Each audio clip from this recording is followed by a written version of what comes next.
Hi, I'm Tim. Welcome to our channel. Thanks for logging on.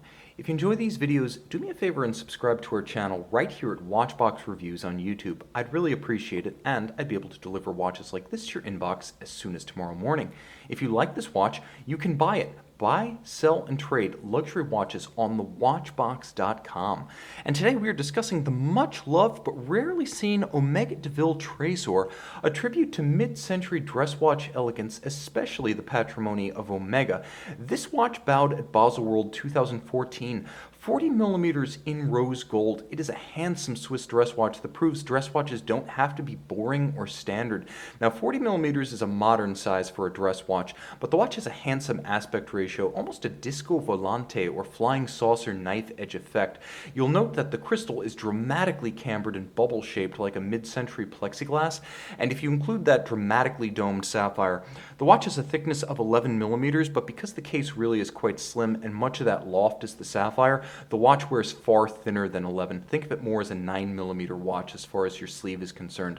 Lug-to-lug, though this is a 40mm watch, it has a very compact 44.9mm span lug-to-lug, meaning this watch is suitable for wrists as small as 13.5 centimeters in circumference. If you wish to accessorize, the lug spacing is 20mm. You'll have many options aftermarket and OEM. Now, you'll also note that there's a conforming curve to the spring bars, so the watch can be drilled relatively close to the case flank, and that curved spring bar prevents the strap from getting pinned against the case flank, so you are able to pull it straight down around the tight curve of a small wrist. The strap is a light brown, medium rectangular scale alligator leather, lightly bolstered for body and volume. You can see it has a folded edge, a monotone stitch, and its calf skin on the underside. The pin buckle is simple, rose gold, and matches the watch, although there is a little bit of nuance in the flaring bevel on the flank of the pin. You'll also note an Omega logo, suitably branded.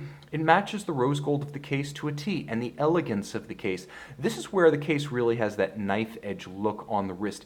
It is very sharp at its periphery, looking thinner than it is, and beautifully proportioned with an almost 1-to-1 ratio of case band and bezel. Very handsome, with a little bit of a step between the case top and the bezel itself for definition. Blended lugs in the fashion that became popular in the late 1930s and continued into the 40s. You'll note the high polish works well here given the vintage theme, and it has a vintage-inspired dome style or rounded crown with the Omega logo blazing atop. It is a handsome watch, and the dial is part of the effect. A gorgeous pyramide or hobnail. It's clou de Paris on a silver metallic base. You'll note all applied rose gold indices and matching and beautifully extended hands at center.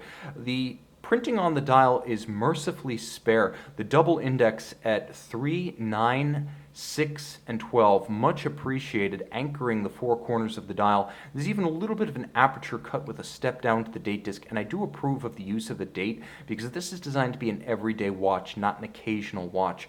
You should have that practical information, even if, historically speaking, some folks don't always go for a date. I happen to love it.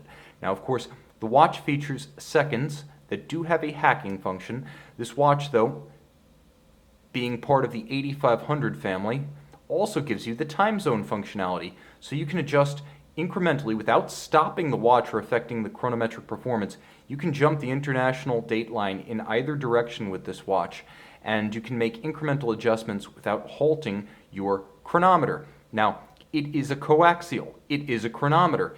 It does have a manual wind 60-hour power reserve, as this 8511 is a rare instance of a manual wind Omega from the plates up coaxial, not an adapted version of anything else. This is an 8500, so built from the plates up as a coaxial that has been shorn of its winding system. Twin mainspring barrels in series ensure a very even torque release from full wind to minimum wind. It has 30 joules and gorgeous arabesque Côte de Genève across the bridges, one of which you'll note is a hallmark 18-karat rose gold hand-finished full balance bridge. So it's a full balance bridge with a free-sprung index for shock resistance and rose gold, because rose gold is beautiful.